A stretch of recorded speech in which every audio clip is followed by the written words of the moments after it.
Hey, what up, guys? Coming to you this morning with the what's next for Shakur Stevenson, the undefeated and former featherweight champion of the world.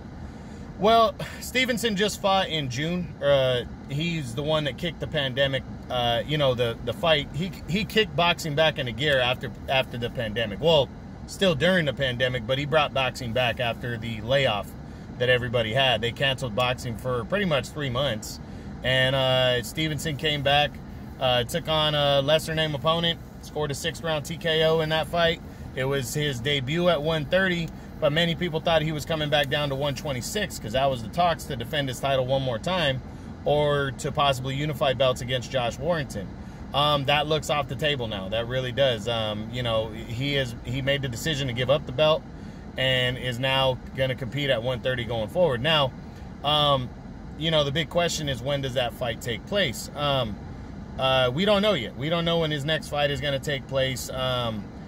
He has been upgraded to the mandatory challenger at 130, special restriction they give guys who give up belts and then move up in weight. Excuse me. So right now, what I think Stevenson's doing overall, his big goal is he's going to wait to see what happens in the potential Jamel Herring versus Carl Frampton fight.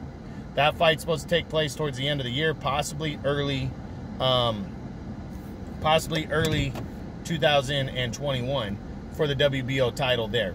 I think he's waiting around to see what happens because he wants to fight for the title, but he doesn't want to fight Jamel Herring. Jamel Herring's a good friend of his. They've trained together.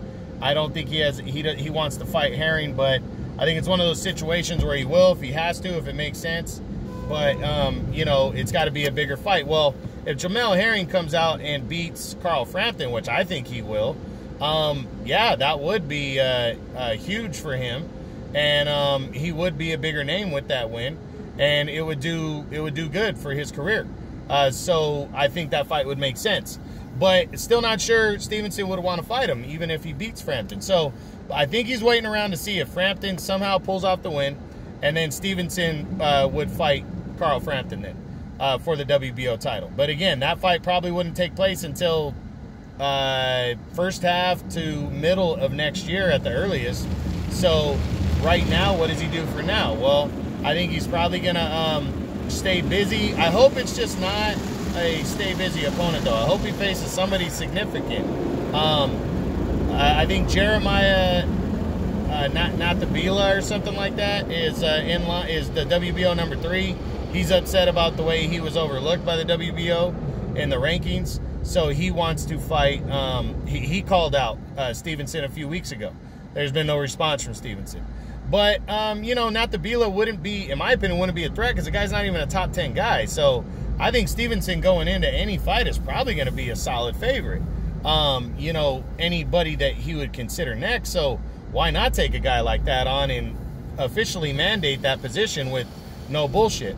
There's that, or, fight somebody in the top 10 that would make sense right now. And I think a perfect opponent for him would be somebody like Miguel Roman, the former world title challenger. He hasn't fought since September of last year. I think it would make sense, but is that the kind of fight that Roman wants to do coming back? I think Bob Arum could pay him enough to get him back in the ring. I don't think Stevenson is too high a risk to knock Roman out or get embarrassed. He make a good amount of money, so I think that fight makes a lot of sense. And then the other opponent in top 10 would be Andrew Cancio, the former world champ at 130. Even though Cancio is fighting is he fighting in September? I think he's fighting in September in a comeback bout to shake off some rust from his loss last November. And then after that, so does Stevenson want to wait a few months for Cancio? That's a big question. So those are the two fights against top 10 guys that make a lot of sense, in my opinion.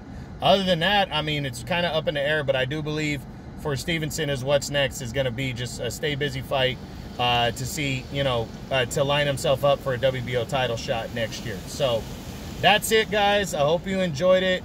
Shakur Stevenson, one of the fastest rising fighters in the sport right now, undefeated, former world champion. and is looking to get back in the mix for another world title. All right, that's the what's next on Shakur Stevenson. Hope you guys liked it. True Boxing, you've been hit with the truth.